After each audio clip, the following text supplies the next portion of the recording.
I am pleased to welcome you to the Smart City Innovations Rethinking Urban Mobility Solutions virtual conference, brought to you by a representative of German business GACC West, and of course with the generous support of the German Federal Ministry for Economic Affairs and Energy, Mittelstand Global, SBS, Germany Trade and Invest, World Trade Center Los Angeles, and Silicon Valley Mobility. This week, we are hosting a virtual Smart City delegation trip for German companies, and on this occasion, we are organizing today's conference. Join me throughout the next hour and a half to gain rare industry insights from the public and private sectors, when experts address one of the most pressing issues of our time, the future of mobility. Today, we will feature an inspiring keynote from Wolf Schlachter, founder and CEO of DXBE Management Group, as well as pitches from 7 innovative German companies, and an expert panel discussing the latest in urban mobility and presenting a future outlook on what the industry has in store. Before we start, I want to give final thanks to the GACC West team, including Stefan Feistenauer, Cora Lengerski, and Julia Keinfecht for running this week's project behind the scenes. And a special thanks to our marketing team, Simona Fries and Angie Wilkes. Now I'll hand it over to German Consul General Schneider of Los Angeles for a few welcome remarks. Welcome, Consul General Schneider. Thank you very much. Good morning from Los Angeles. We are talking about mobility. I mean, Los Angeles is a very special place to be. And I would like to thank you for the opportunity to talk to you, to greet you. And I thank the GACC West and its team for organizing the seminar, and also the partners who are all involved and make it possible. Smart cities, we have already some in the world, but this is also the future. It will be the future and should be the yardstick for city planning everywhere, I would say. In the 70s of the last century, there was a critical book which became famous in Germany and abroad, Die Unwirtlichkeit unserer Städte, the inhospitality of our cities, by Alexander Mitscherlich, who was a psychologist. I remember that even at school when I was 14 years old, I had to read the whole thing. You can understand, I just would understand 10% of it, but I still have it in my library. And this is a polemic and which decries city planning, which is detrimental to the needs of the people living in the cities. And today we have 55% of the world's population are living in cities, in urban areas. And this share will grow probably by 2050 by 68%. So cities should be hospitable, and I'm sure the smart city concept is doing just this. And climate change is a very important issue for all of us. Countries around the world have set standards for cutting greenhouse effects and gas emissions. And if such goals are to be achieved, cities will need to use significantly less energy. And smart cities can contribute in combating climate change. Smart cities are expected to play a pivotal role in achieving this objective. They can reduce greenhouse gas emissions, enhance mobility, and here we go, that's the issue, that's the topic of the seminar, create the necessary telecom infrastructure. And when it comes to mobility, I sold already, hello, I'm living in Los Angeles, every day traffic jams, and every day really a promise to get from A to B. And when I have my official visits, it takes just time to get there and to come home from there. And being in these traffic jams, you know the song I'm singing, I'm dreaming of a smart city. Thank you very much. I wish all success and for everybody. And I'm looking forward to the speakers. Thank you very much. Thank you very much indeed. Thank you so much, Mr. Consul General. We appreciate you taking some time out of your day to be with us today. Coming up, we're excited to share a highly anticipated keynote, Autonomous and Smart Mobility in Germany. Wolf Schlachter started his career in 1996 as an IT consultant in the Web 1.0 based media and telco scene in Germany. During this time, he realized projects with the most renowned global customers and is considered one of the media and telecommunication pioneers in Germany. In 2007, he decided to leave Telefonica to found DXBE Management in Hamburg in Dubai, focusing on pure digital business. He is one of the IoT, smart city, and e-mobility pioneers in Europe, with several advisory and board membership positions. Wolf and his team are currently building new electric and hydrogen mobility-driven ecosystems fleet and sharing, and state-of-the-art charge point management systems. Please join me in welcoming our speaker, Wolf Schlachter. Thanks, Preston. A very nice, impressive introduction. Yeah, very nice. Yeah, it's me. I'm Wolf, and I live in Hamburg since almost 10 years and started my business there. From that point of view, well, I'm one of the, let's say, guys behind such impressive activities at the moment, like building up new charging infrastructure and smart cities and so on. And well, I want to share you some impressions about what's going on in Germany. I've even take some pictures for you right now these days. So from that point of view, I want to give you a short intro of 15 minutes. How is the market developing and what is new and what's going on currently, and how we can grow out of, let's say, these testing beds into, yeah, more or less fully connected cities. So from that point of view, yeah, I like to share my screen.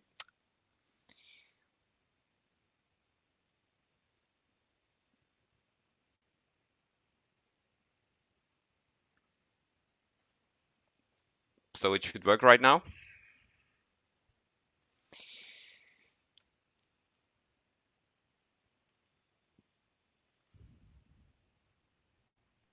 We see it. It's good to go.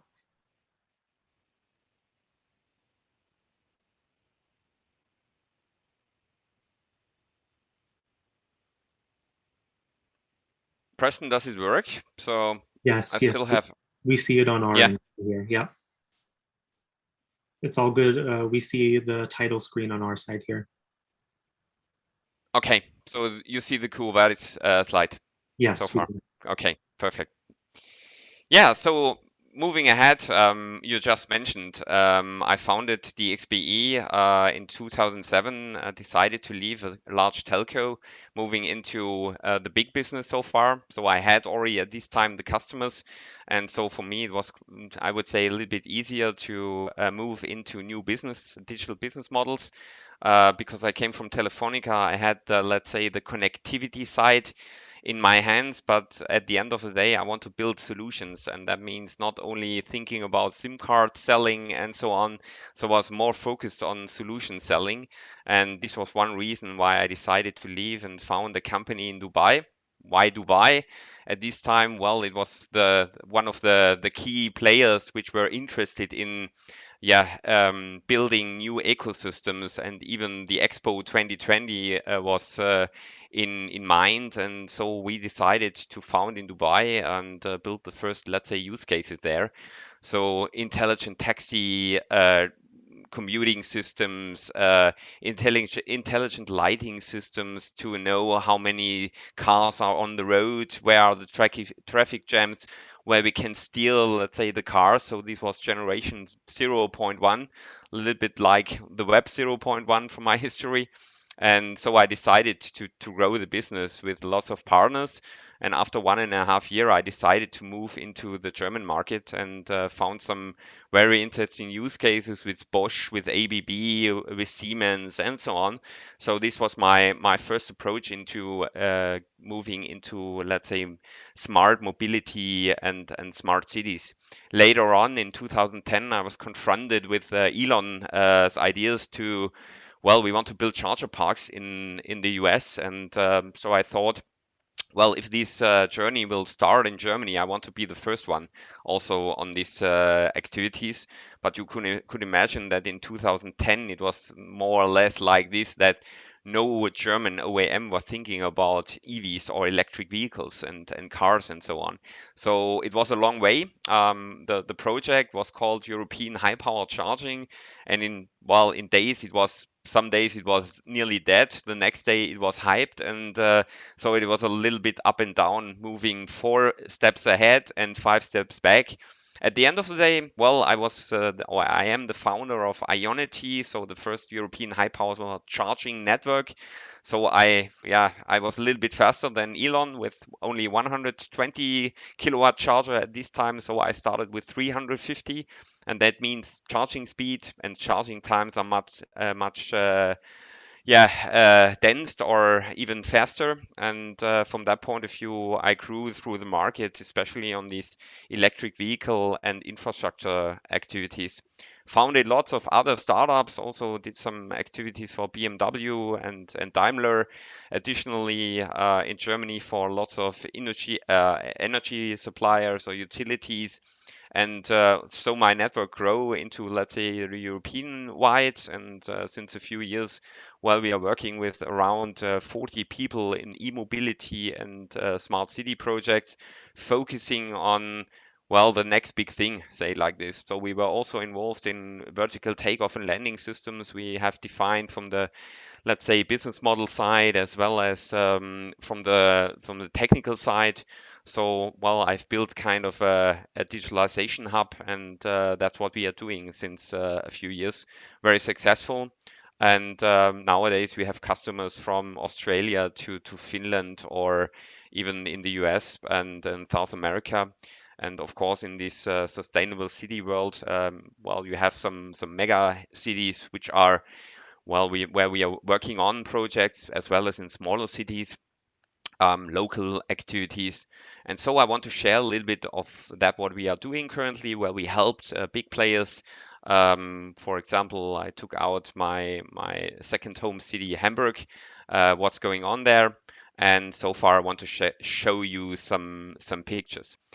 Autonomous and EV charging is part of the smart city and e-mobility value chain, and that what we have seen in the last years, everything is coming together. So let's say the utilities are working or have to work together with the automotive.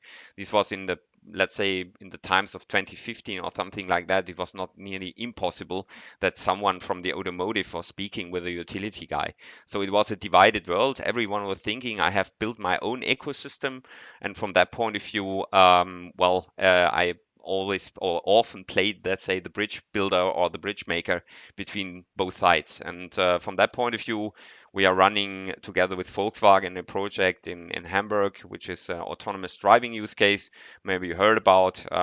There's a defined roadmap, and we have installed intelligent traffic light communication, safety issues, what you can use, where you know where the accident are happening more or less. So this is the, let's say, the first connected driving use case on level 3 and 4. Made by Volkswagen and organized by Volkswagen, together with a second project with a ride pooling operator called, maybe you heard about Moja. This is a daughter of Volkswagen, and they have partnered with Argo AI. So they are working on a ID bus project in Hamburg as well. So they want to take these ride pooling activities fully electric and fully self-driven up to 2030. So, well, another 4 years to go when this pooling will start. But at the end of the day, the roadmap is defined until 2030. Additionally, we have a smaller project running in Hamburg. Well, maybe you have seen these heat projects called Hamburg Electric Autonomous Transportation. This is a autonomous vehicle which is traveling through the Hafen city, so the harbor city, very popular at the moment in summer times. For tourists, so you could imagine that it's quite complicated in summertime to get a seat place, or you can even reserve seats at the shuttle. So from that point of view, quite complicated to get some opportunities to use the shuttle. And from that point of view, the speeds are up to 50 kilometers per hour. So quite fast, I would say, for such a small bus where you have approximately 12 seats available. And you can also see that it's electric driven. So there's a charger nearby the main road. And from that point of view, one of the magnets of, let's say, autonomous driving in Hamburg right now. It's a small area. Well, it's about, well, I would say a kilometer on the one side and maybe around 200 meters on the other side, and it's circling around. But it's a highly attractive area in Hamburg. So from that point of view, you have lots of user and people who are traveling from A to B. On the other side, we are focusing on the topic of EV charging. I have brought you some insights, what's going on in the market, and from that point of view, I have often questions: what are the key roles in this segment? Who are the players? Of course, you have the charge point operators. These are the guys who are installing the chargers. Then you have the mobility service providers who helps customers from the, let's say, the OEM side to getting a charging activity also. For example, in Italy, if you drive with a Norwegian Tesla to Italy, you have to use roaming partnerships and so on. So they are arranging these activities for you. Then you have the backend provider, platform provider, and this is, let's say, nothing else. It's a software part of the charger, which brings all functionalities on the charger, and on the other side keeps the, let's say, communication with the car. And so far, what we have seen in the last years, especially in this segment, the hardware was overhyped a little bit, so everyone was focusing on the hardware. But nowadays, you see that, especially from the investment side, there are new interests in the platform, because this platform is, let's say, the bridge builder, or let's say the door opener also for new functionalities. So adding, for example, fleet management solutions to such a such a software tool, as well as energy management or load management. For example, if you have a fleet operating in a city, then you need these functionalities, because in the worst case, you can't build all, let's say, for all your complete fleet chargers in a row. So you must have an intelligent platform, and that means for you, energy management and billing and roaming and payment must be self-service orientated. Otherwise, you can't handle this. The next page or next slide, market overview. Well, you have maybe heard in Germany we had lots of new activities on the OEM side. So we have had around 70 new vehicle sales or products coming in the market. So the Audi e-tron was one of the first in 2017, started with, let's say, kind of high power charging availabilities. Then all the others, Porsche, Taycan, Daimler with the EQ series, as well as BMW with the I series so far. So there's lots of activities, and the market is highly attractive.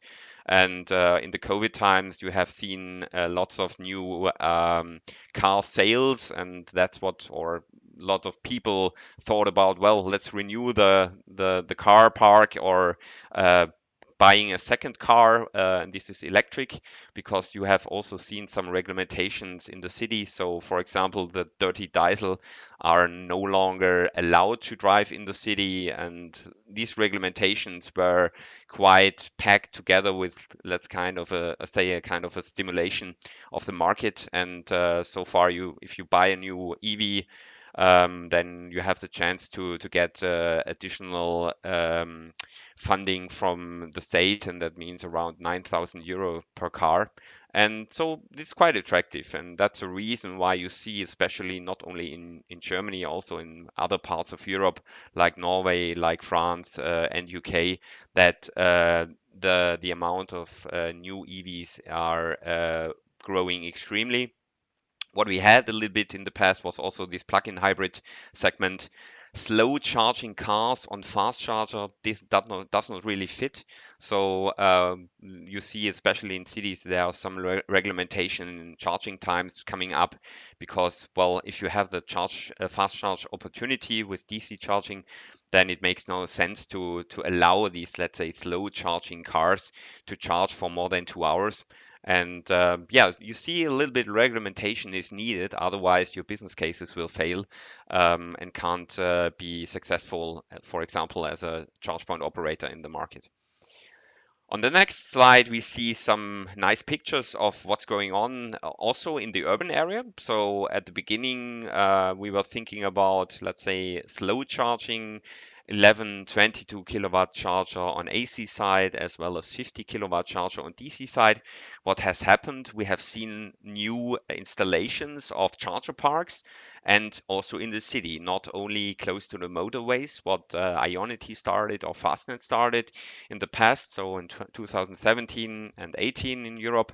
Nowadays, you see that the growth of charger parks nearby cities and in the urban area has started. So some cases like EnBW did in Stuttgart, downtown Stuttgart, or even Volkswagen did this in Wolfsburg with 4 high power chargers or 6 right now in the middle of the town. And that means you see that the need is there. They are really high frequented, and that means even if you have no opportunity to charge your car because you have no parking place, or you are living in a multi-flat with or a big housing environment with more than, let's say, 6 or 10 sections, then you could imagine that it's not possible to install wall boxes everywhere. So we see that this amount of activities is growing at the moment, and the use is coming up extremely.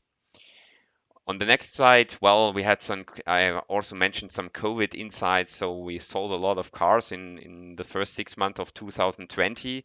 At this time, it was a little bit more plug-in hybrids, and the second wave came, well, I would say in August, September, October, that the amount of plug-in hybrids has gone down, and the more full electric vehicles were sold over the last, let's say, 9 to 12 months.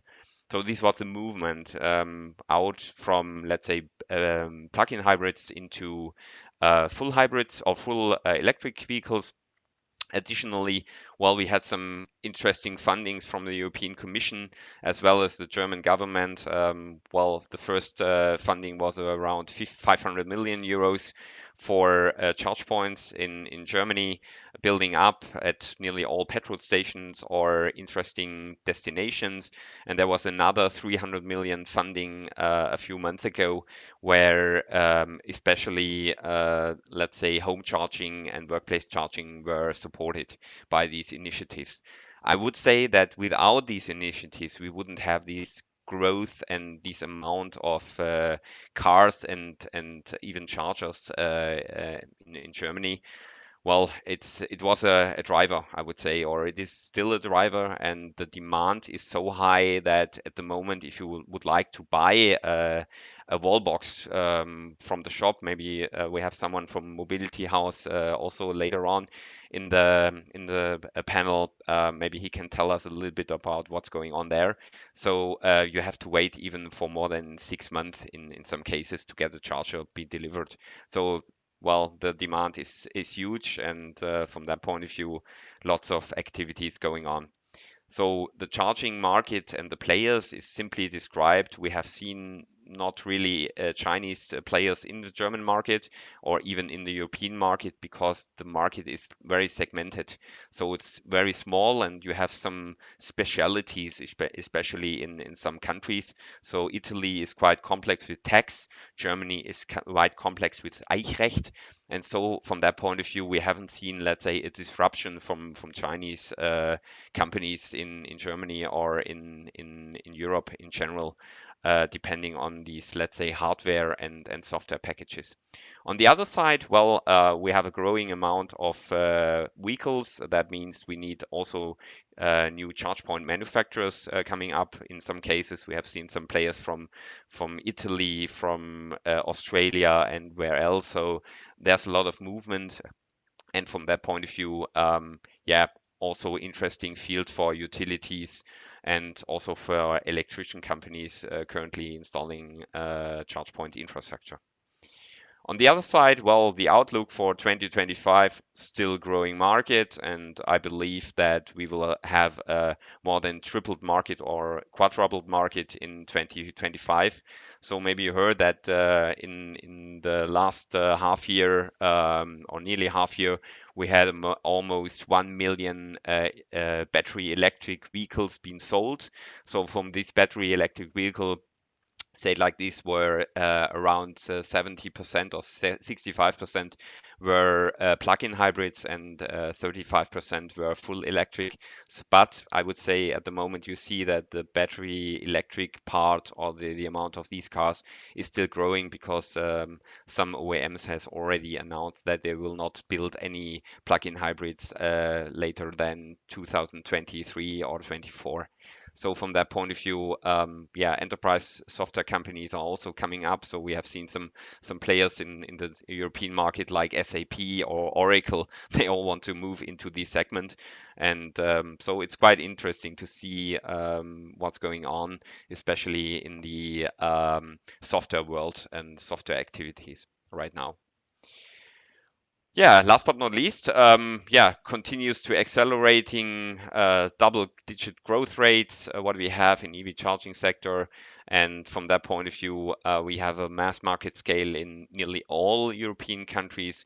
We have some front runners. These are, well, let's say a little bit more Nordic orientated. So Norway, Sweden, Finland, as well as the UK is growing extremely, especially on the energy side, so supporting electric vehicles also from the green energy side. And of course, the Netherlands, they are also a front runner in this segment, and Germany, I would say these are the main drivers at the moment. And from that point of view, yeah, we think that this growth will go on for the next 3 to 5 years with double-digit rates of selling cars, as well as installing new chargers and building, let's say, new alliances and ecosystems. Thanks a lot so far. So yeah, hopefully you had some nice impressions and some new impressions as well. If you would like to connect, simply send me an email via LinkedIn or a LinkedIn invite. So I'm always there for you to answer questions and to go further if you have some thinkings or ideas. Thanks a lot. Thank you, Wolf, for a very interesting keynote speech about what is going on in the mobility space in Germany. Coming up next, we will introduce you to 7 of our participating companies who will each deliver short company presentations. The first presentation will feature the energy storage systems company AdsTech, represented by John Lombardi, Vice President of Sales for North America. John, I now hand it over to you. Okay, great. Thank you.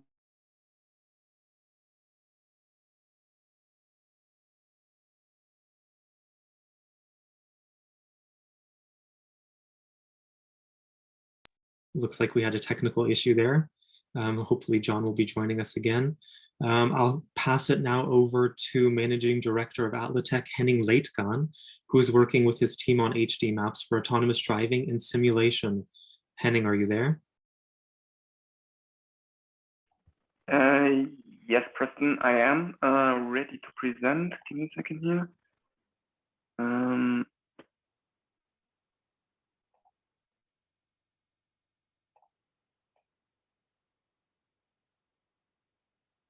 All right, I will try again. All right. Okay, I'm assuming you can see my screen. Let me start my stopwatch here real quick so I don't run over the 5 minutes. Thanks everybody for joining in on my presentation here. My name is Henning. I'm with Atlatech based in Germany, and we at Atlatech build 3D maps. And in the next couple of minutes, I will explain to you why that is needed and how we do things. So first of all, these 3D maps are supplied to the automotive industry, and our customers in automotive, be it car manufacturers or suppliers, use our 3D map data inside their self-driving vehicles. And these vehicles can then use all the information that are contained in these 3D maps that we supply for certain degrees of driving function, which essentially means that the degree of automation, let's say self-driving, increases by using such maps. Okay, I will start out with a quick example here. This is from Paris. It's already a little bit dated in our, in our time frame here, but it already explains quite nicely what our customers get from us when they work with us, and that is an exact, inaccurate copy of the environment in a digitized version, which means in this example, you would get the positions of the lane markings here on the left-hand side, the stop lines, the paintings, the guardrails, the guideposts, the traffic lights, and all these kind of things readily contained in a format which can then be consumed by the self-driving vehicle or by the advanced driver assistance system. And that simply makes a lot of things on the vehicle side much easier if such information is available.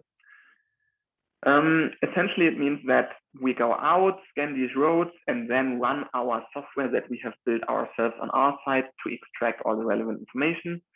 Of course, we are in the in the midst of the AI century, right? And we also use artificial intelligence to do part of these tasks. But essentially, in the end, our customers get an exact copy of the environment, which can then be used inside the vehicle. All right. Among a lot of different objects which have a certain geometry, like lane geometry, or stop lines, or traffic lights, or traffic signs, all these things are pretty obvious to put in these maps, but there is a little bit more than what meets the eye at first, right? So in this example, for example, we also packed tons of driving rules in this busy intersection into our 3D maps. And just like everything else we put in there, this information is then readily available if the vehicle drives over this intersection in an automated mode. And that makes things just more robust. It makes it easier to develop, and it makes it more safe in the end, right? Because it is a high degree of redundancy that can be supplied to such vehicles. I will clearly not go into depth of how we do this because I will only have another 2 minutes. But one thing I do want to show to you is that while we build these maps, we generate as an intermediate result these high resolution top views, and they are very high resolution. So they are typically higher resolution than what you would get from a LiDAR scanner. So in this example, you can see all the cobblestones here, for example, all the lane markings and all that kind of stuff. And this is then finally extracted and built into a vectorized version. This is what we then do in the end, and that is what we supply to the customers. So these are some examples, not from California, but from Southeast Michigan. I will leave that uncommented here. And I will wrap up my presentation here with a handful of examples from Asia. We do some work in Tokyo and in Japan in general, and they are pretty recent examples here. So here again, this is part of Tokyo Highway Ring. Again, this is this intermediate representation that we generate while we create these maps, right, with our software that we have developed ourselves. But ultimately, and in the end, this is what we generate. So everything that you can see in color in all of these images means that we have surveyed and mapped out these different assets, and we have exact and very precise 3D information about where these objects are on the planet. And this is all packed into one single file and then supplied to our customers. All right. All right. Final comment here is that unlike almost everybody else, we use the sensor pod that we have developed ourselves to do this. And this sensor pod contains 2 cameras and GPS. And that's all we need to create these maps. And that makes it very flexible for us, right? So here, this is indeed California. I mean, needless to say. And this is basically how we operate this with this sensor pod that we have developed here and our software, which runs on the data. We are very flexible in how we do this and where we do this, and we can almost do this globally with being a small team that we are for automotive standards, at least with 30 guys here in Germany. That's been it. Thank you very much for your interest in what we do here. If you do have any questions, you do find me on LinkedIn, or you can shoot me an email directly to this email address. And with this, I once again want to thank everybody for joining my presentation, and I will hand it back over to you.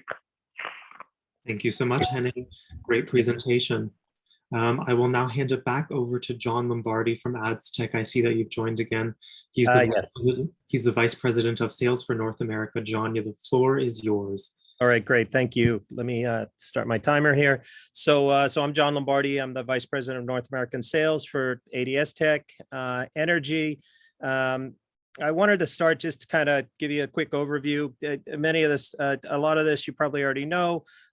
We are a electrical vehicle charging station company, a level 3, but there's a lot of drivers in this market that you're aware of. I mean, Ford announced that they're going to put a $11.4 billion mega campus for electric car production. There was an announcement last week with Cadillac. They sold their new Lyric in out of stock in just over 10 minutes. The government is putting a lot of money into this, $7.5 billion into charging infrastructure.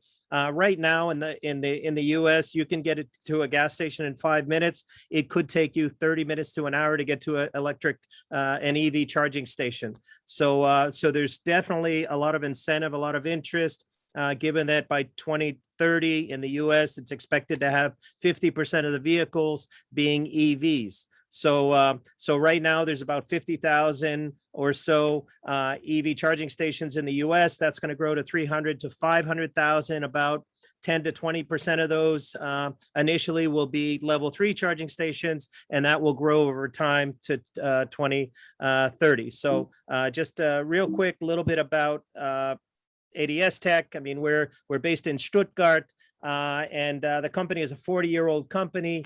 And recently, we were involved in a SPAC process to come to the US. We are listed, or will be listed, on the New York Stock Exchange about the middle of December. We're going through SEC approvals. So we're excited about that. The company has raised hundreds of millions of dollars to launch into the US. We're starting to build out the team.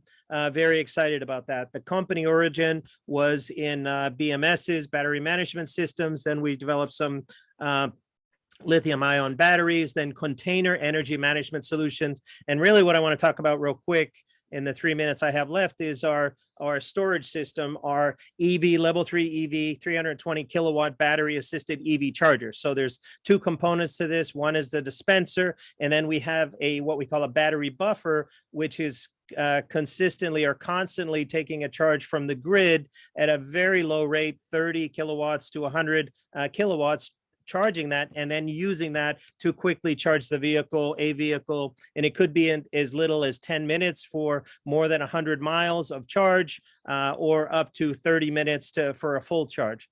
Bosch purchased 39% of the company in 2018, and then I talked about the SPAC process that we're currently going through. Here's really what we believe is one of the money slides, is that if you were to get or require 100 kilowatts from the grid today, you'd have to upgrade the infrastructure of the grid. That is costly. That could be between $100,000 to $300,000 to do those upgrades, where we're taking potentially the same charge, and with our battery buffer system, we can charge more vehicles with more charge capacity using that battery buffer system. And then the other beautiful point of this is that you can use that storage charge to give either back to the grid, or to give to a commercial office, or to do peak demand shaving. So we're very excited about all the different uses that we could do with this solution. So we are working with companies that are working on smart cities.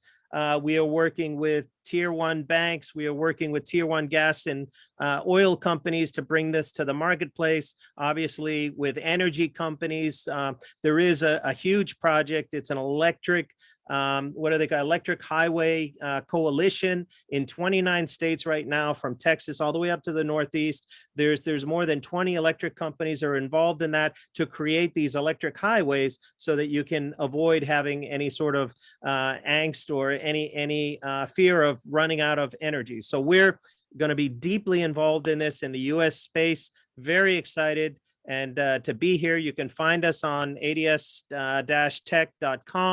and you'll be hearing a lot more news about us in the coming future. So I'll stop there. I even gave you back 20 seconds. So how about that? Thank you very much. Fantastic, John. Thank you so much for a great presentation.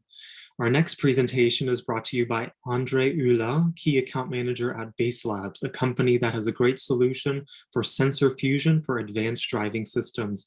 Andre, the time is yours.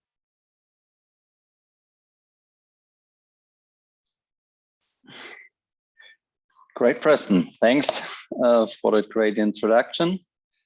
And hopefully everybody is able to see my screen. So, hello, everybody.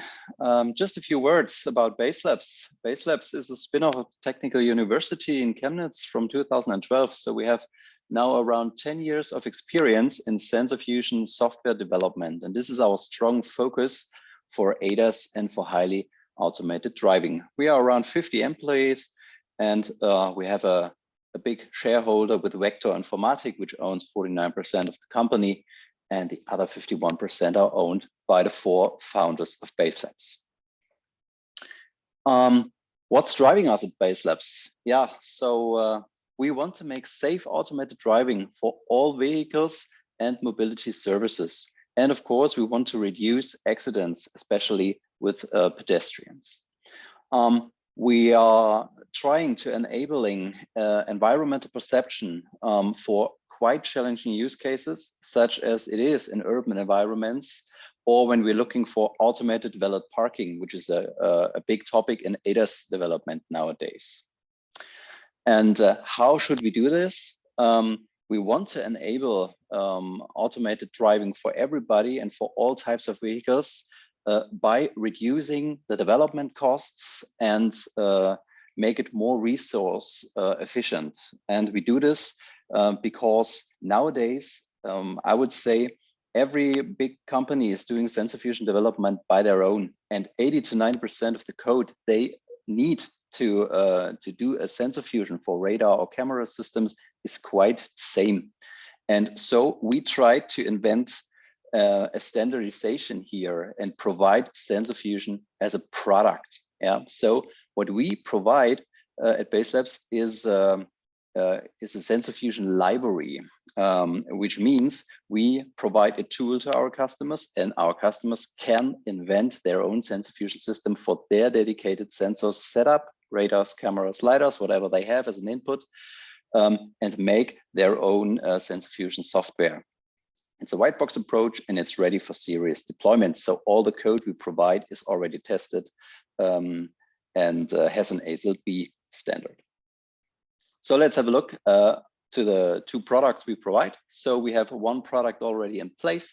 It's Base Labs Create Embedded, and it's an object fusion system working with Kalman filters approach, and it's focused on dynamic objects. That's why this product is mainly made for level 1 to level 3 types of automation, looking for emergency braking systems or for ACC systems, also in urban areas. We are already in serious production in the Asian market with this, and working with a Silicon Valley OEM also together with this product.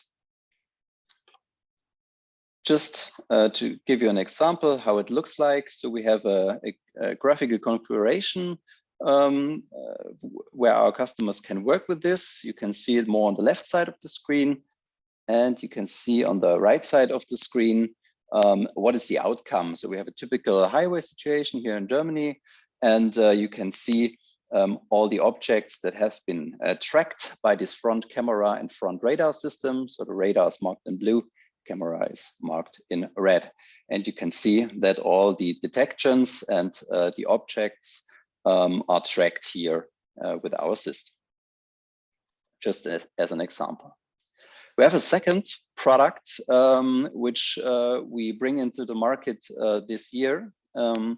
We call it the Dynamic Grid, and it's a low-level fusion. So here with this product, we can address static objects, dynamic objects, as well as free space detection.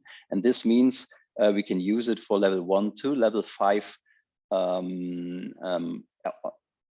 grades of automation. Yeah, so we can typically address automated valet parking. So we do this already with this product with an European tier 1 supplier, and it's especially made for urban scenarios. So already here, I also here have a video. It's made in the Netherlands in a typical crowded situation in the city.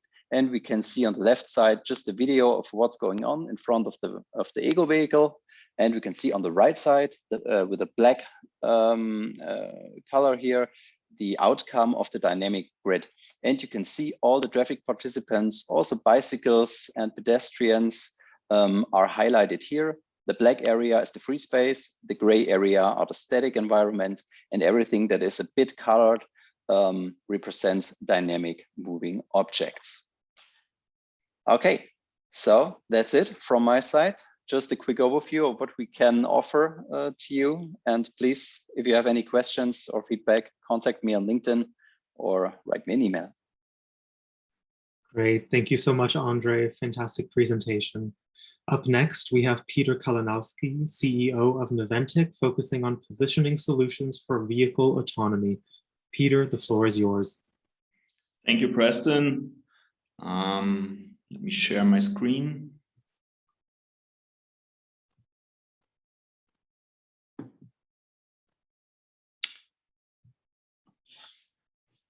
Yeah, well, thank you, Preston. My name is Peter. I'm the co-founder, CEO of Noventik. It's a big pleasure to meet you all here virtually. I would love to give this presentation in San Francisco, but yeah, we all know it's pretty difficult, but it's getting better. Maybe next year we will be and meet in presence there. So I will start my presentation today with a kind of a comparison. So let's think about autonomous driving. Let's think about something special. So the question is, what does eating pufferfish and autonomous driving have in common? So hope you all know what pufferfish meal is about. It is a fish that has a crazy venom in his liver that kills you immediately if the cook does not follow a strict recipe. So same as autonomous driving, it is very special. So if someone would offer it to me, I would try it out with kind of a feeling of thrill. But same as autonomous driving, if I would be in San Francisco today, I would also maybe try a ride in an autonomous car from Cruise or Zoox, and it would give me the same thrilling feeling. And afterwards, this is the message here, and this is what both has in common. I would call my wife and tell her about it. And my first message would be, I survived. Well, behind this expression, I survived, stands an inborn instinct that gives us a strange feeling whenever we hand over the steering wheel to technology or enjoy a service like someone cooks a pufferfish for us. But as eating pufferfish is a once in a lifetime experience, autonomous driving is supposed to be something that we will use every day. And to do so, we need to finally fight our instinct and prove safety with facts. So we can say, to democratize autonomous driving, the technical challenge of the next decade is to prove that it's safe. And functional safety, according ISO 26262, is the recipe, and the game changer that we all have to follow. Okay, to the point now. In general, to replace a human driver, technology needs to answer 4 basic questions. The first question is, where am I? Second question is, what's around me? Third, what will happen next? And then finally, what should I do next? And we at Noventik take care of the question of where am I? And this is our mission statement. Our mission is to answer the question of where, and we trigger the next evolution step for this for satellite navigation by using the recipe of functional safety. So let's dive a little bit deeper now at this stage. Absolute positioning today just works for human drivers. The existing solutions do not generally follow the recipe of functional safety and do not comply with the requirements of automated driving of level 2+. The existing solutions are based on GNSS chipsets, and they are lacking the flexibility that is needed for autonomous driving integration due to fixed chip designs. They demand costly integration and certification processes and are finally expensive and less scalable. And hot topic today after COVID, currently those ASICs are not even available for vehicle production. So we say safe absolute positioning for automated driving is not a commodity. the requirements for vehicle localization systems brought GNSS ASICs to the technical capability limits. At this stage, we always say, what if a different approach beyond legacy GNSS ASICs enables compliance with the functional safety requirements of automated driving while cutting the upfront system cost by factor 25. So we think this would be awesome, and also the OEM would love such a solution. And here we are to present the Pathfinder solution that we have built at Noventik.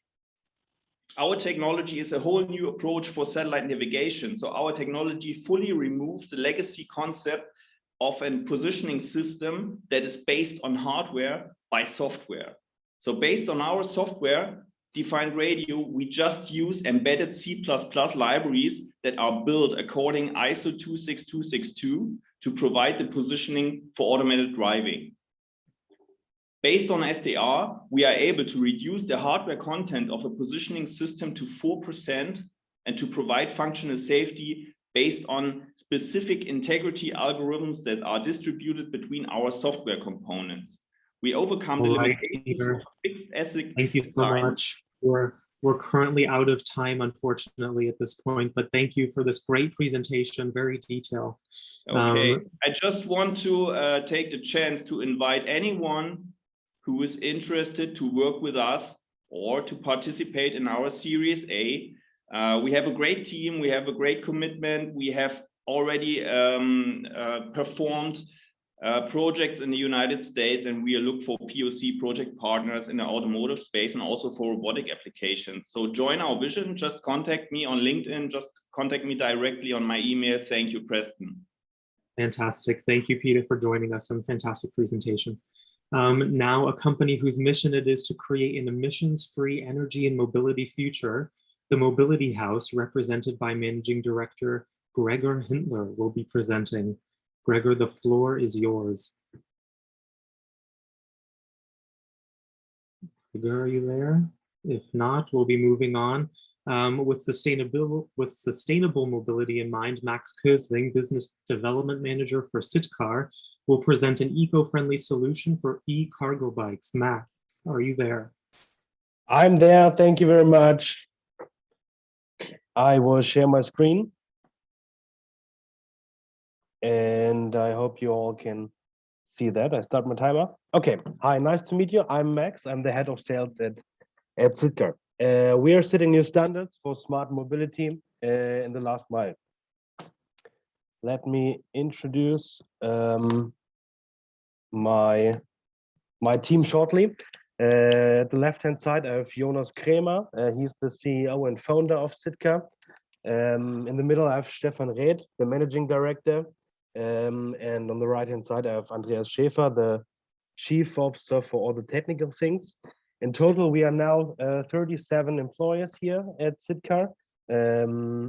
We have customer service, vehicle contractors, mechanic, and so on. The current challenges.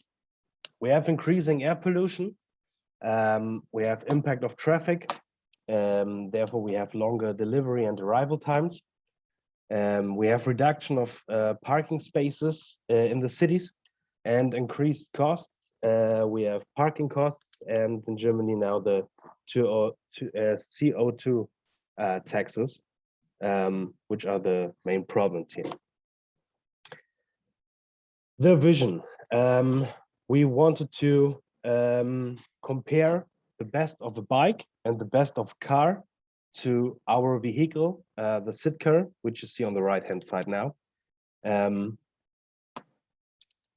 here the advantages. The Sitkar is still a bicycle, which means you can also use us on the bike path.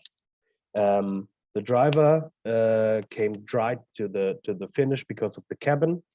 Of course, we are emission-free. We are modular structured, because you can use a box like you want to use on the back of the vehicle. We are reliable and safe, and the load masses up to a Euro pallet, or let's say that in kilograms, you can load up to 235 kilograms, including the driver. So we have one innovative design, which is robust, and we have a high performance engine inside. We have 27 automotive components in the vehicle, which stands for maintenance. And we have a range of up to 50 kilometers with the batteries. The Roadster has a serial drive system, which stands also for low maintenance, of course, and theft protection. We have a leaf suspension from the car, which is on the one side comfortable, on the other side, of course, low maintenance. And on the right-hand side, you see a multifunction steering wheel with a nice display on in the middle, where you can find all the information of the car. The maintenance, the normal cargo bikes have maintenance of every 750 kilometers, where you have to make that. Our vehicle is around 2,500 kilometers. So you see that in the on the numbers that we are very robust. The safety features, of course, we have 4 wheels. We have rear view mirrors for the back sides. We have a lightning system also for the brake system, like a car, and anti-theft device. We have now more than 150 customers in 7 great countries, and we are work together with more than 35 bike or car dealers in whole Europe. On the right-hand side, you see some logos of just some of the customers there. This is our map where you can find our bike dealers in Germany. You see a piece of Netherlands and Austria, but of course the map should be more bigger now. And that's it. I've left more than a half minute for the others. Thank you very much for your attention. Great. And I give it to Preston. Thank you. Thank you so much, Max. Fantastic company right there, everyone. And now I'll hand it back over to Gregor Hintler, who's Managing Director of the Mobility House. Gregor, are you there? I am indeed. Thanks so much, and sorry for the quick hiccup here. I'm happy to be here today. Good afternoon to everyone. Good morning to everyone here in the US. My name is Greg Hintler. I'm the Managing Director of the Mobility House. We are a 12-year-old technology company focusing on EV charging and electric vehicle grid integration. Our goal is to create a zero-emission energy and transportation future. And what's the problem that we're trying to solve here? So we see here 2 massive industries that are currently in disruption. It's on the one hand, the transportation industry that is transitioning from fossil fuels to electricity. And on the other hand, we have the energy industry where we're moving more and more from electricity, from renewables, mostly wind and solar, to mostly wind and solar. And both of those trends in isolation are great, but they do pose a challenge to the electricity grid, both locally and more broadly on the transmission level. Because lots of renewables, which are volatile, the sun doesn't always shine, the wind doesn't always blow, means that we need a lot of flexibility in the system to balance out some of that volatility. And in addition, the electrification of transportation means that we have another challenge on the grid, because when many vehicles charge at the same time and in the same place, power consumption can really peak at a given site, and especially at sites where multiple vehicles are parked, depots of large buses or trucks, or even when there are multiple medium duty or light duty vehicles in a single place. Now imagine that on the power system level, when across a whole region, millions of vehicles are plugging in at the same time, you can imagine that this will cause significant challenges on the grid, and we would need, if the charging of those vehicles is not properly managed, additionally multiple power plants worth of additional capacity to provide sufficient power. Well, now here's the solution. Our Charge Pilot, our charging and energy management system, not only ensures that vehicles at any given site are charged when they need to be, and that at the lowest cost and with the lowest greenhouse gas emissions, but we also ensure that peaks, those power peaks at any given site are smoothed out and provide hence a service to the grid.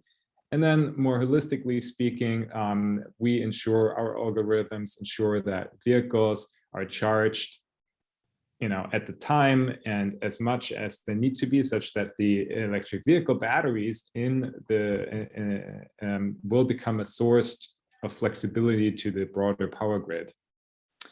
Now, Charge Pilot is live at over 395 sites today and manages the charging of some of the largest electric vehicle fleets, both in Europe and the US. And one of those fleets is the Austrian Postal Service fleet. It's one of the largest electric fleets, delivery fleets in Europe. And there, across about 130 depots, we are managing the charging of 2,400 chargers that are controlled with Charge Pilot, and ensuring that those vehicles are ready to drive when they need to be, ready to deliver your mail when it needs to be, and the whole thing at lowest cost. Similarly, we're managing the charging of a different fleet across the Atlantic at St. Louis. Here we're looking at 4.3 megawatts of charging power is managed at the lowest cost possible.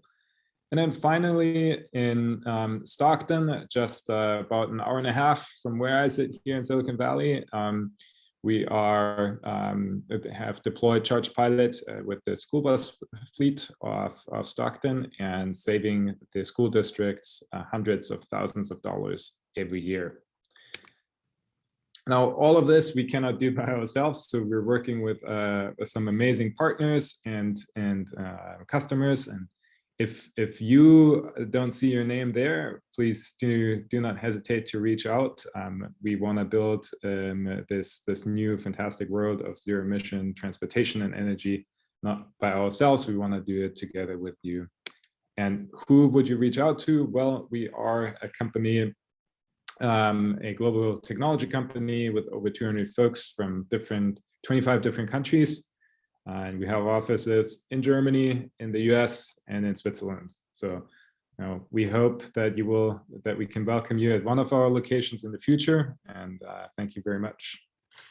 Great. Thank you so much, Gregor. Really fantastic to have you presenting with us today. The final presentation will be delivered by Guvi Kahia, CEO of Iris North America, focusing on 3D sensor technology for passenger counting. Unfortunately, Guvi couldn't make it in person today, but we have a video from Iris that, in the spirit of Smart City Solutions, we will now share with you virtually. Good day, bonjour, guten tag, and welcome to Iris Inc. North America. My name is Guvi Kahia, Head of Sales. Iris Inc. is the North American subsidiary of Iris GmbH, a world-leading manufacturer of passenger counting system for the public transport industry. Iris GmbH is based in Berlin, Germany, with local production, research and development, but we also service the world market from our subsidiaries here in Atlanta, but also in offices in Russia and in Australia. Passenger counting is an essential component for shaping the public transport of the future. And our success is based on 30 years of experience. Today, more than 130 transit agencies in North America alone are using our sensors to provide a reliable data for determining passenger flow. Here you can see our IMA 6 sensor. Our IMA sensors use the so-called time-of-flight technology. It ensures reliable data and object detection under all environmental conditions. The obtained data is then used for optimization of operations, for capacity adjustment, for revenue sharing, or for real-time application in transport networks. For more information on Iris, please contact me or visit our website. Thank you very much, and goodbye, au revoir, auf Wiedersehen. Fantastic. And with that, a big thank you to all of our presenters for introducing the audience to your innovative products and solutions. Up next on the agenda, we have our panel discussion. But before we start, I would like to encourage our attendees to ask questions that you would like to address to our speakers. Our moderator, William or Billy Riggs, is a global expert and thought leader in the areas of automation and future mobility, behavioral economics, city planning, and urban development. He is a professor and program director at the University of San Francisco School of Management and has worked in venture capital and management consulting and been an advisor to multiple companies and startups on technology, smart mobility, and urban development. Ludwig Schönack is the co-founder of Kite, a technology platform that unlocks car-free life by delivering cars to people's doorsteps whenever they need them, which launched in San Francisco in 2019. Kite recently raised $9 million in a seed round with lead investor DN Capital. Michelle Kinman is Senior Director of Transportation for the Los Angeles Clean Tech Incubator, managing the Transportation Electrification Partnership, an unprecedented public-private partnership focused on accelerating transportation electrification in the Los Angeles region ahead of the 2028 Olympic and Paralympic Games. In more than 20 years experience, first internationally, then focusing on California, Michelle is working to reduce our reliance on fossil fuels. And last but certainly not least, Timo Schalk serves as the Sacramento office and serves at the Sacramento office and represents the BMW Group with his broad expertise regarding electromobility and future-oriented technologies. He is in great favor of revolutionizing mobility, zero-emission, congestion-free, and high-quality life for everyone. Being with the BMW Group for over 10 years, Timo gathered expertise in numerous projects around such topics and held responsibility for the BMW Group's cooperation with the second biggest German city, Hamburg, on car share and public charging infrastructure. I now hand it over to our amazing panelists for this inspiring and insightful discussion. Billy, I'll hand it over to you. Thanks, Preston. Yeah, and thanks the three of you for being on this with me, Ludwig, Michelle, and Timo.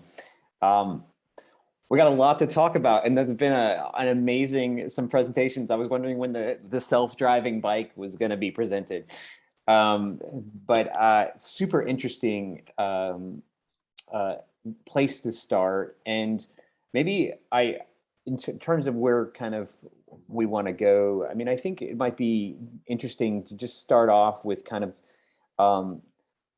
we're all generally in kind of the cross-section of electrification and green energy. And it'd be interesting to just hear each of you from your own approach. What's your approach to kind of sustainability and electric mobility from your own corporate standpoint? And I think because all of you look at it from different lenses, and it'll be interesting also to see, Michelle, kind of your ecosystem, how you see people looking into it as well. So maybe we can actually start with Timo, because it's actually probably the easiest question for you to answer in terms of maybe the way BMW is looking at that in terms of electrification, alternative fuels, electric mobility moving into the future. Yeah, thank you, Billy, for that great question. And thank you for having me here today. I think the BMW Group's pathway is pretty clear. It's about really being net zero emissions in the future. And not everybody might know this, but our way started back in already 2007, when we decided to have the project which ended then 2013 with the BMW i sub-brand, so our all-electric sub-brand. And since then, we were able to deliver 1 million vehicles by end of this year, electric vehicles to the markets. And this is certainly our roadmap for the future ahead. So we are planning to have a share of at least 50% of all battery electric vehicles globally, 50% by 2030. What's important, I guess, to understand that this will vary from market to market. And you would certainly see markets where the share is way higher, but also markets where it's way more difficult to achieve this goal. But for us as a company, it's really important to not only take the life cycle emissions of our vehicles into account, but also to really take a deep look into the other sources of emissions, which is in the supply chain. Because if you electrify your vehicles, right, there is a huge amount of energy that goes into the battery production, and we don't want to leave this behind. So we are certainly taking a deep look into that, have agreements with our suppliers to provide carbon neutral batteries to our vehicles. So we are able to also reduce this greenhouse gas emissions, and same applies for production, which is also emission free by I think last year already. So we take into account everything where we have some impact, and not only the vehicle. It certainly has the biggest impact, but we're taking account every single aspect. Yeah, that's good. And I know the last conversation we had, Timo, off this was even on this idea of the life cycle of the battery and what do you do with end of life batteries, which I know that your team is really interested in. So if this is something that Michelle, you have any window in as well, it'd be really interesting to hear from that. But maybe we'll go to Ludwig next, because I think it'd be interesting, kind of your position as also in the mobility space and how you're approaching, electrification, sustainability as well. Yeah, thanks for having me. No, this is it's super interesting for us, right? The way we look at it, electrification, for us it's really kind of on two sides, right? There's the supply side and the demand side, right? On the demand side, like is customer demand there for electric vehicles to be used and to be accessed in urban environments where we position our product? The answer is absolutely yes. The only way today to access at large scale, at least to access electric vehicles or any vehicles for that matter, is ownership or quasi ownership, which we would categorize a 3-year lease. It's kind of as close to owning a car as you can get. And we've just observed that there are not a lot of products or models out there at scale that can give people access to transportation, to electrified transportation for use cases that are longer than, let's say, an Uber ride. Of course, you can you can choose green on TNCs. You can choose electric mobility on micromobility platforms. But if you want to drive an EV today in a city like San Francisco or in a city like New York, you have like very limited options, and most people then revert to buying, which is a pretty high bar, or leasing, which is pretty high bar and pretty high investment for most folks. Maybe before, I think it's really fascinating the way you're taking this, but it actually might be good for you to just give us the 15-second elevator pitch in terms of what Kite. I don't think people you've positioned yourself really well in terms of just explaining what your business model is, because I don't think it wouldn't be natural, I think, to the audience to immediately pick up on that. Oh, you're right. Yeah, we need to change that, right? I need to come into a panel and people need to know. Give us a few years. So I can do it like Timo, who doesn't need to explain what BMW does. That's right. No, of course. Sorry about that. What we do is, we bring cars to people, right? We deliver cars to people's doorstep in a very, very simplified way. You click a button and you get a car delivered to your door, and you can keep it for a day, for a week, for a few months, or really however long you want. And by that, we're set out to solve what we believe is one of the biggest problems in cities today. That cars are sidelining the streets, occupying valuable city space because they're unused 98% of the time. And we bring cars to people when they use them, and then we pick them back up when they're done. Really, by that, building the infrastructure for and the operating system for fleets to move around cities in whatever way that might be. Maybe that's important context. Yeah, sorry, that really positioned your answer, because I think you said a lot about the demand side. So we can do a lot from the supply side, which Dima was talking about, but it positioned your answer really well. So thank you for that. Michelle, jump right in. What's your approach here? Yeah, well, a bit like Ludwig, it probably pays for me to explain what LACI is a little bit. The Los Angeles Clean Tech Incubator is, as the name implies, an incubator. So we are incubating promising clean tech startups. And on the mobility side, that ranges from everything from e-cargo bike companies to medium duty electric trucks on up to short haul aviation. So we're really spanning the whole gamut when it comes to transportation. But what makes us a little bit different from sort of your typical incubator is that we are also really focusing on our mission, which is to create an inclusive green economy here in the LA region. And so that means that as part of our work, we have our transportation electrification partnership that Preston mentioned, and that I would be remiss if I didn't note that BMW is a founding partner in. And that's really focused on bringing together the private sector and the public sector together to figure out how are we going to move in significant ways towards our goals. And we've set a pretty tight timeline for ourselves in the LA region, orienting all around the 2028 Olympic Games. So we are really trying to get a lot done in quick order. And that's the theory behind our partnership. The theory of change is that, you've got a lot of individual actors doing a lot of great innovative work, but that if we're going to get to the Paris goals and beyond, that we need to move further faster by working together. So we're really taking a comprehensive approach to the ecosystem. I love that you brought it back. And I know, Michelle, you have a transit background, or a kind of a more urban transit, if I'm not mistaken. And so I'd love to we have even a question from the audience just about kind of future design for, Francesca says public transportation, but I think, why don't we talk about like PMT, personal miles traveled, and how do we get more people into vehicles? And I'd love any insights you have from Lacey. Do you have companies, and what are your thrusts in terms of actually decreasing VMT, but also, are there innovations that you can talk about that are all about getting more people into vehicles, encouraging sharing, these other factors that are really at play in addition to the electrification revolution? Sure, I can kick us off. I think if I think about our transportation electrification partnership, we've set goals for the major transit agencies in the Los Angeles region to have 100% of their bus fleets being electrified by the 2028 Games. We're also, working to find ways to help folks in the TNC and the ride-hailing industry electrify all of their vehicles. But I think one thing that I definitely don't have the answers to, but I'm really excited to dive into, and I think it's sort of a third rail issue or untouchable issue in the American context anyways, is congestion pricing.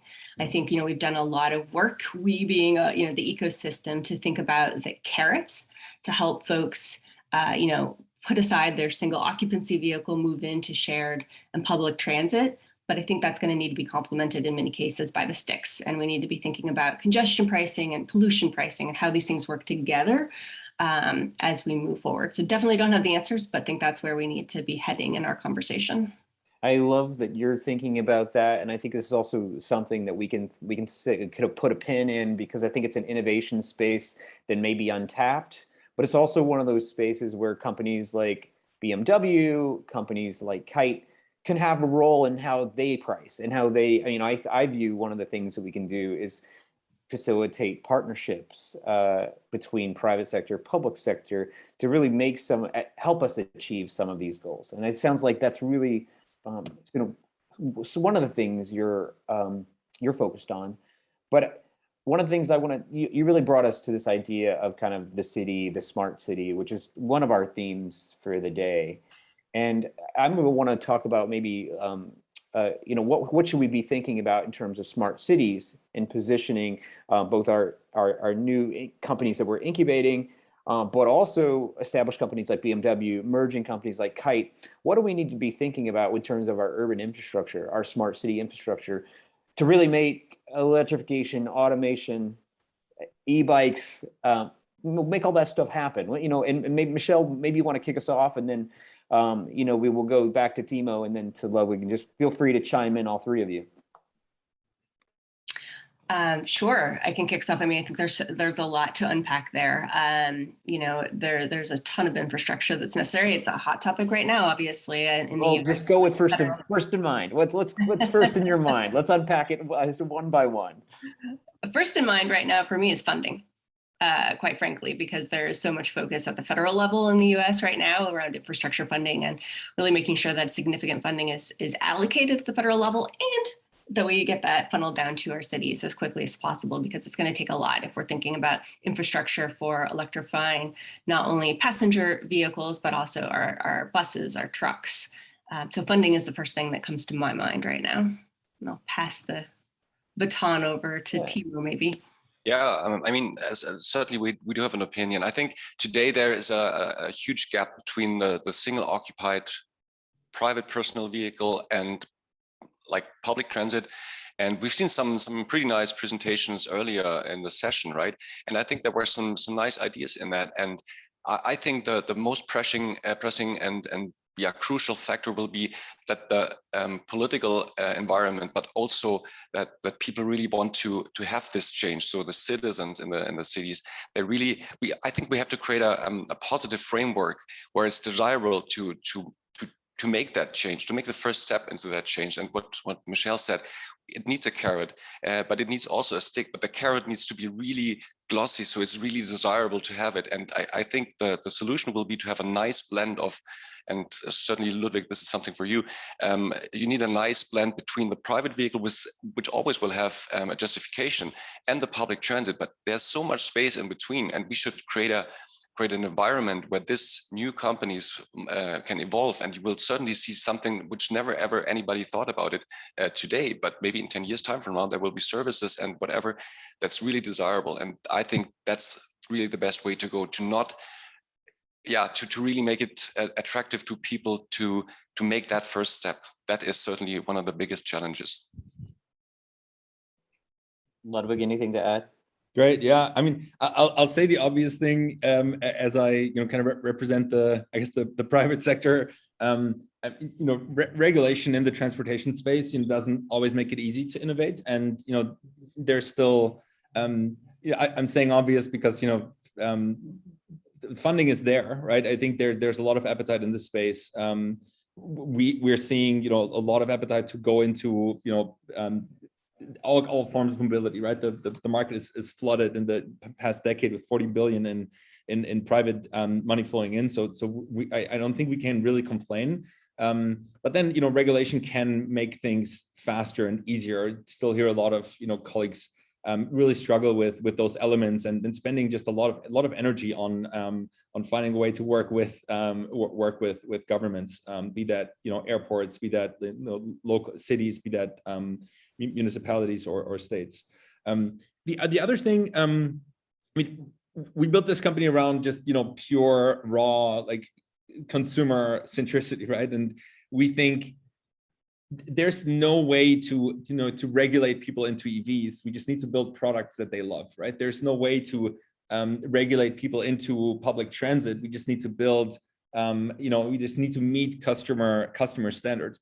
People are incredibly spoiled with the service. They're incredibly spoiled with access to all forms of transportation, through their smartphone.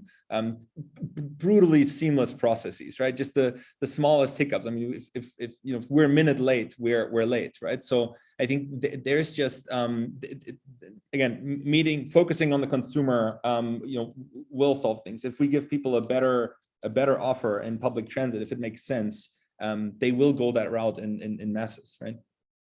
Yeah, the great thing that I think we're hitting on is that public, and David Zipper and I have talked a lot about this in the past, about it's yes and it's private autos but in terms of the American palette, we do have a lot of folks in the US and I think we can say in the EU, in China, around the globe that do need some type of personal mobility. And when we think about the single occupancy vehicle, it's great to actually, I think the funding hopefully is coming. We can get past, in the US, we're getting past this debt ceiling thing, hopefully, and we're going to get some infrastructure funding in that infrastructure bill that is green infrastructure. In the UK, EU, we have the Horizon grants. We have a lot of kind of infrastructure around that I think will go, but it's really interesting, what is the nuts and bolts of what we need either and where we need to support electrification going forward. Ford is now rolling out this idea of an F-150 Lightning that you can power your house with. It's this idea of resilient redundancy. Do we need to think about upgrading the entire grid? Do we need to think about microgrids? What do we need to be thinking about to support your all's vision of the future of clean mobility?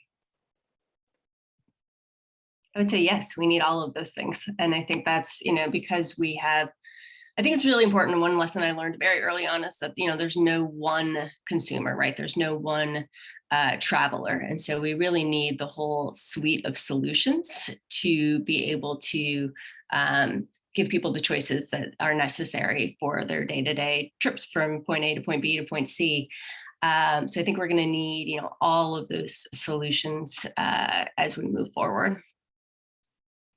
And I would just add, I think, sometimes it is easy to think about the sort of stereotypical, in some ways, consumer, and think about, someone who's living in a single occupancy home, single family home. And, here in the LA context, we have 4,700 square miles in LA County alone, 10 million people, the vast majority of whom are living in multi-family dwelling units. And so I think there's a lot that we need to still do and to innovate in terms of solutions for charging for folks who are living in condos and apartments.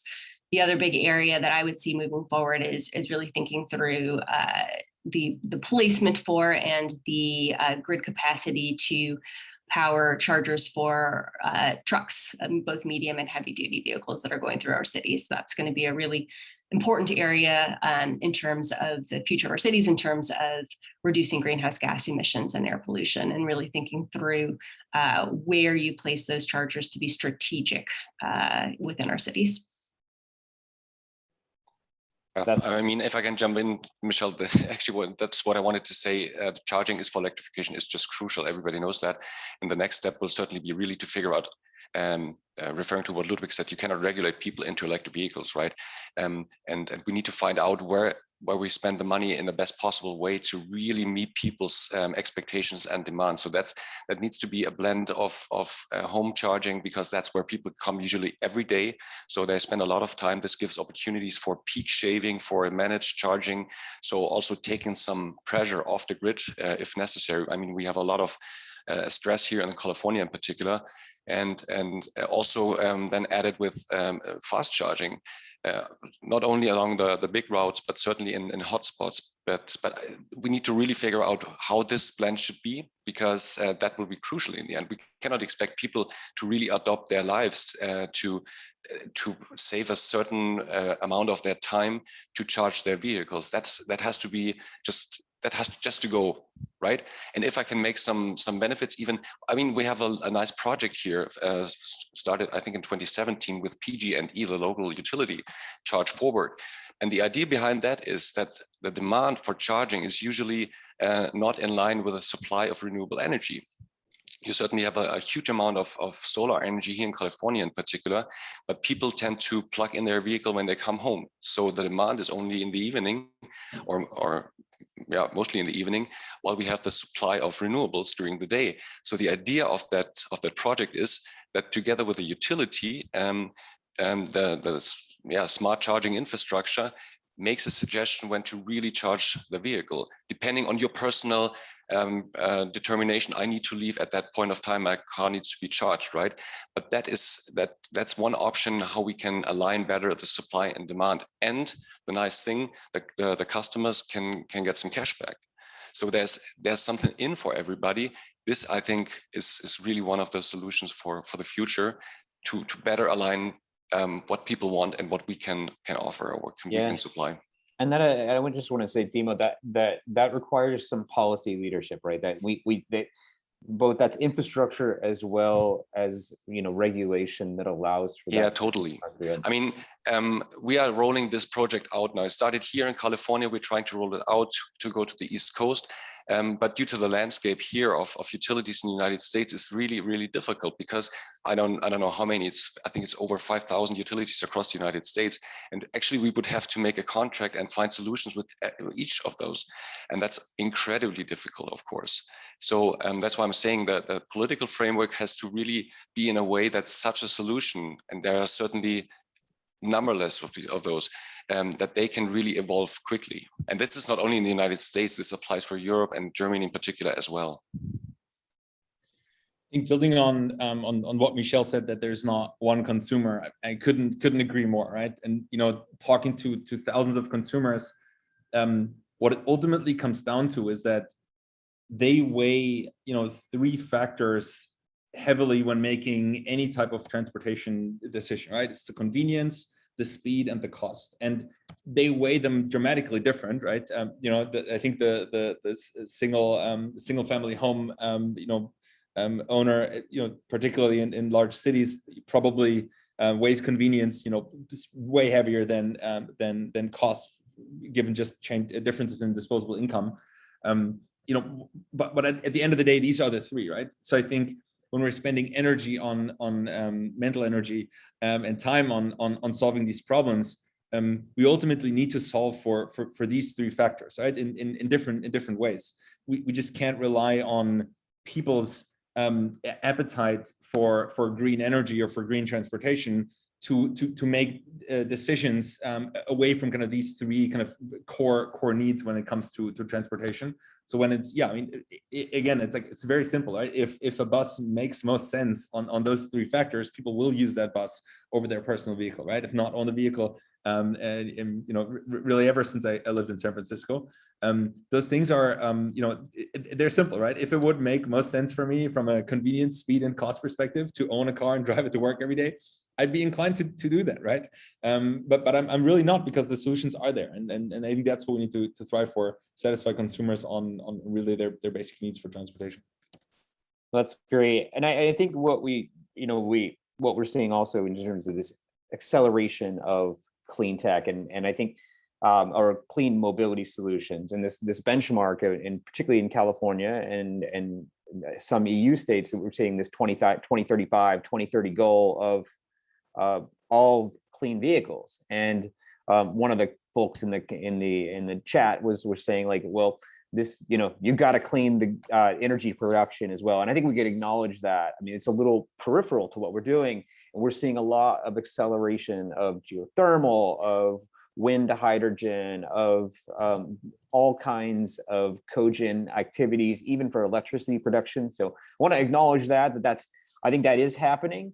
In terms of our focus, I think that I'd be interested also just scratching the surface on this a little more, because also I think some of you deal in this space, and particularly, Timo, you and Ludwig deal in this space, where we also, from a mobility standpoint, are having all of these proprietary infrastructure networks. And it'd be interesting, what you think, some solutions, and Michelle, I feel free to weigh in on this as well, is like, how do you get away from proprietary charging networks? How do you actually build networks that actually can serve, for example, if Ludwig's got 20 vehicle types, can all of them, and one's a Tesla and one's a BMW and one's a Rivian, do they have to charge on separate networks? What's the solution to that? Is that just a regulatory solution, or is that I'd be curious in terms of your thoughts. Okay, this is a pretty difficult question, I guess. I mean, this is probably the most ambitious goal, what you have just described. Integration of mobility transition and energy transition certainly makes sense, right? To have both, when we talk about electromobility, to really integrate both. I think in the end, a CO2 pricing system, which is kind of speeding up right now, is certainly one good thing to achieve that, because it compares the price in different sectors, makes it comparable. And then if we have such a system in place, then it makes sense from an economic standpoint to develop new systems, like you said, a regional grid, maybe a microgrid in only one little neighborhood. I mean, you have so many little and tiny villages in Europe, maybe not so many in the United States, but they could certainly do something together. But this then really is a regulatory issue, because today, as far as I know, there's no way that you can do it. I mean, for us as a company, just to give you an example, it was almost impossible to provide electricity to our employees in Munich, because you need a license as a energy provider. I mean, for us as BMW, it might be an option, but for a small company having, I don't know, 20 vehicles in their fleet, it's certainly not an option. So there are so many barriers we really have to tackle every day, and every release would really make it easier for not only companies like BMW, but for almost everybody to really speed up. Yeah, I feel like we're also, Michelle, we're generating a lot of ideas for companies that you can incubate. But, one thing you said too really struck me is, like, you could have a CO2 coin. So there is this whole, you could have a cryptocurrency that was all based on energy. And that's a really fascinating idea that just popped into my mind. Clearly the regulation is going to happen in this space, but why not have a whole cryptocurrency based on carbon. That sounds fascinating to me. Any other thoughts about this kind of idea? I think, Timo, you probably hit the nail on the head in terms of like this begs for regulatory input. Michelle, I see you maybe wanting to chime in. Well, I mean, there's a lot to talk about here. I think, I would definitely not describe the composition and the reliability of the energy grid as tangential to our conversation. I think it's fundamentally intertwined. And when I look at the composition of our partnership, 2 of our founding partners are in fact the largest utilities in the Los Angeles region, and that's because they see that this is so critical to be addressing mobility and the electricity grid in one fell swoop. And there's a lot, as you say, of interesting innovations. I think there's a lot of us who are looking at vehicle to grid technologies and thinking about how can our vehicles help to buffer the resiliency of the grid.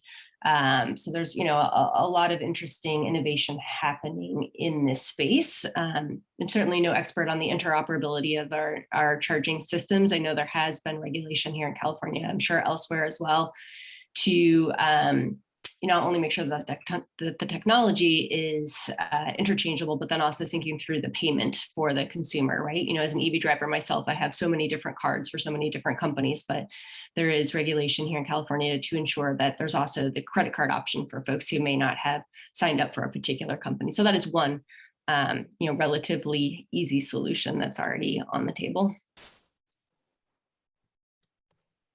Yeah, it's fun to be in a, I think this great thing about kind of GACC West event is that being here in California, there is a lot of learning that happens from being here, but also from being, in the automotive space, the mobility space.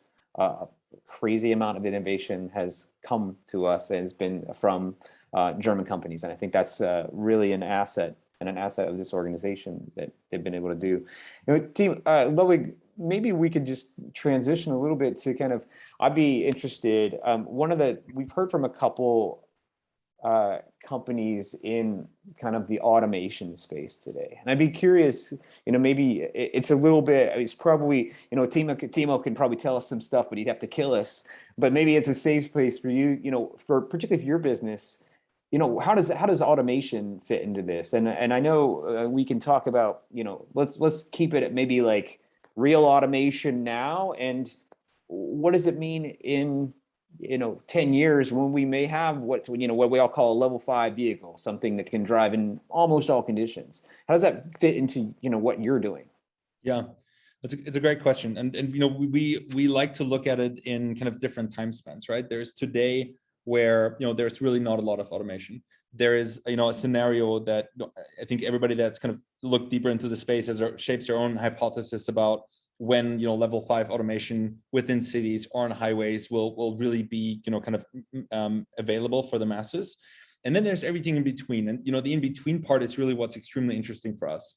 We're looking at teleoperations capacities that we are developing ourselves, and a commercial use case for it that we think will kind of stretch for a long time until we have kind of mass adoption of EV and of AV. And again, mass adoption is not a binary concept, right? We're not going to turn on the switch and suddenly be in an autonomous world. We are going to see a transition that's going to be geographically kind of scattered. And what we look at in terms of teleoperations is really kind of 2 parts, right? One, when we deliver a vehicle for personal use, we are building a platform where we're ultimately agnostic to how you're using that vehicle, right? If you are, as you are today with like massive driver assist, lane assist, some have some autonomous capacities.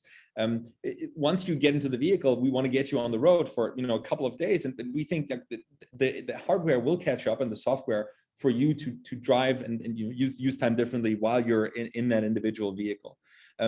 On the other hand, we are delivering, thousands of cars to people to their doorstep, pick them back up again. That's a pretty heavy operation and quite complex. So we're leveraging, teleoperations capacities that we're going to apply in these use cases, right? How we are transporting cars within cities from kind of what we call dark lots to the consumer, away from the consumer, in order to avoid just, again, clogged streets of cars, whether they're EVs or not, right? We still well, like it's to use. interesting. I can imagine your P&L statement, your profit and loss statement, and basically like the ability to deliver cars without, in a more efficient, cost-effective way for your business model, because you're already just delivering a vehicle or delivering a ride. It's actually really a promising opportunity. And also, I'm assuming from a risk portfolio standpoint, the idea of safer driving also really facilitates you. Maybe there's another way we can give Timo a safe way to answer this question, which is like, what's the future for a legacy OEM, an OEM that's been around since, since the early part of the 20th century? Like 1916. I was going to say World War I and, planes, but I didn't want to get too historical here. But what's the business model? Are we really moving towards delivering rides and not selling vehicles, or how's BMW looking at this? Is it a little bit of both? It certainly is, yes. Everybody knows that the technology is incredibly expensive to develop. So I think there might be, several steps to achieve it. You already have today partly autonomous vehicles, level 2, level 2 plus. So service on a highway is possible partly, but certainly there's more to come. I don't know, honestly, I don't know when we will see a real level 5 autonomous vehicle going around. And this would be certainly a prerequisite for delivering vehicles without any driver and reducing these costs. I recall a study, or it was, I think it was a survey from the University of the Army in Munich. We have a relationship, and they just made a survey on how many Drive Now. So Drive Now is our car sharing fleet in Munich. How many vehicles would you need actually to respond to the demand? And there was some actual demand they take into account, and we had a fleet of, I think, 500 vehicles back then. And he said, okay, if the vehicles would be able to drive to the person demanding the service autonomously, we would only need 150 vehicles. So you see, there is so much kind of beef in that, and I think that will be really nice to see that. I mean, Ludwig and his company, they proved already that it is possible to run a service without having autonomous technology in place. So I don't think we should wait until that comes. Maybe it might take another 10 or 15 or whatever years, but I think we can start all these new services already today. And yeah, I know that especially in California, there's been talking about how to regulate autonomous vehicles. And I know that there are people saying, yeah, an autonomous vehicle driving around without any person should not be allowed.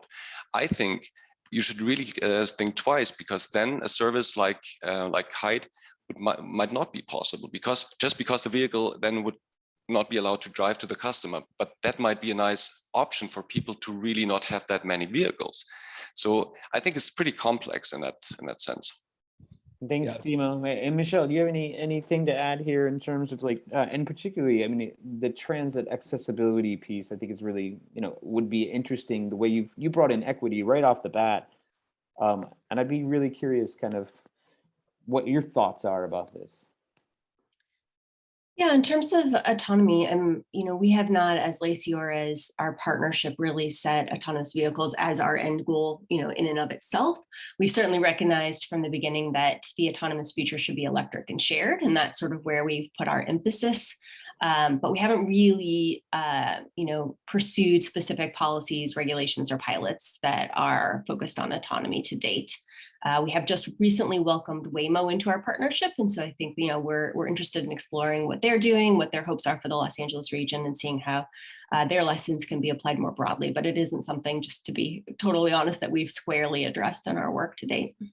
Yeah, I think, well, one thing that you brought up in terms of how you're accelerating tech in advance of the LA Olympics is that we are seeing more and more companies that are really focused on supplementing last mile transit particularly for vulnerable populations and people that need accessibility features. So there's a lot of handicap accessibility, last mile microtransit solutions that have the potential. And I think BVG in Germany in Berlin has been experimenting with these as well, in a partnership with VIA. So there's a lot of incubation happening in Germany. There's a lot happening in the Bay Area. There's a lot happening in the LA basin as well. That is super exciting. So with that said, we're about out of time, but I want to get final word from all three of you. What is energizing you? This is a really mobility, sustainable cities discussion. What is energizing you most? And what are you most excited about coming about in the next few years in the mobility space? What's really just floating your boat right now?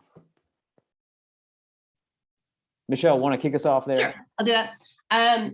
So I remember vividly the start of the pandemic. There were a couple of weeks here in the Los Angeles region where we made headlines because our skies were so blue, our air was so clean, cleanest air in the world. That is not what we're used to in LA at all. And so that vision of, revolutionizing our transportation, our mobility system so that we can have those blue skies on the regular is what motivates me, what gets me excited. In terms of a couple of spaces in particular that I'm excited about. Definitely interested in the medium and heavy duty truck space. I think that's going to be critical to achieving those blue skies and the charging infrastructure business models that will support those. I'm also really geeking out these days around curb management and access programs and policies. And then, as alluded to earlier, I think, vehicle to grid is a shiny object that many of us are really excited about. So those would be the three that get me up in the morning.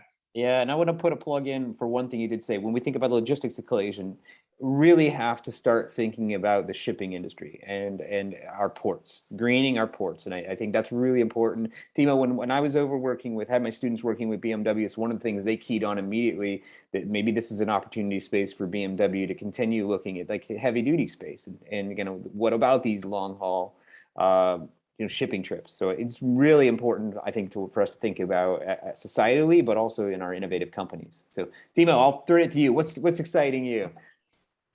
Well, currently it's not the long haul and super heavy duty industry. I knew it. No, what's exciting me is that I think for the first time, maybe ever, we are able to talk about how to achieve a more livable city than we have it today. So today, many cities all around the world are really focused on providing space for automobiles, for mobility and all that stuff. And we are, for the first time ever, I think, ready to reallocate the space for other purposes, because there are so many solutions visible, at least. And that's basically what I expect from the future, to really see a whole bunch of new services that makes all this possible. And I'm hoping that there will be services that nobody ever has heard of until today, because we are just able to create a framework where they can really evolve. So that really thrills me, and having a livable city where you can do whatever you want, and kind of what Michelle said, a blue sky is one thing, really, but making use of the space which is available in the city, and for kind of rededicating this to the people, that would really something I would love to see. And that's not a Move to Munich ad right there. I promise it's not a Move to Munich ad right there.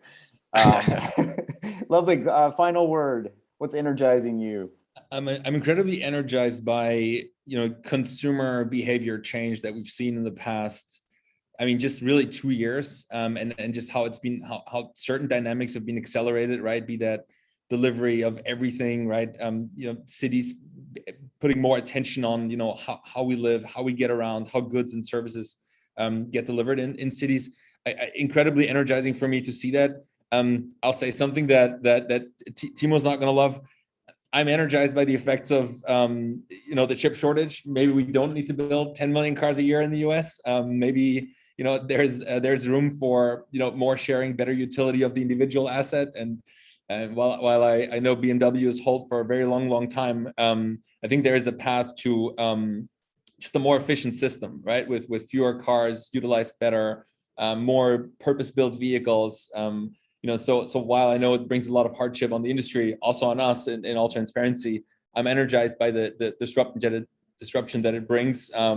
Always excited to adapt to new challenges. So that's a really interesting thought to live on. And I think just want to highlight one thing as we wrap up is all of you emphasize that you're energized by the future of sustainable streets, sustainable cities, and really seeing this idea of shared space. And sometimes I say it's about ending roads and evolving streets or reimagining streets. And that is one powerful thing we saw. And Timo, you talked about it. Ludwig was embodied in your thing.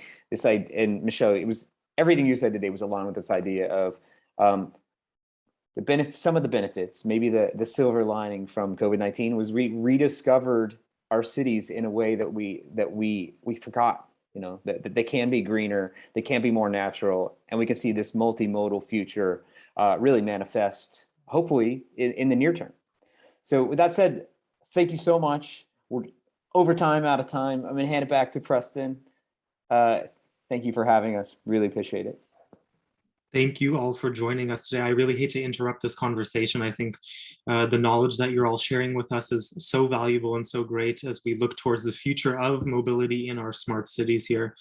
I hope everyone was able to take away some valuable insights away from today's event.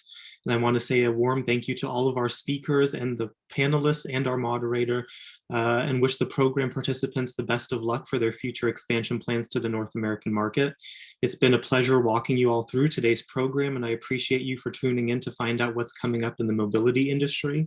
If anyone has any questions about our delegation participants or the services of GACC West, you can feel free to reach out to myself or anyone on the team. All of our information is on our website, gaccwest.com. Thank you everyone for joining today, and have a great rest of your day. Bye-bye. Thanks everybody. Bye-bye. Thank you.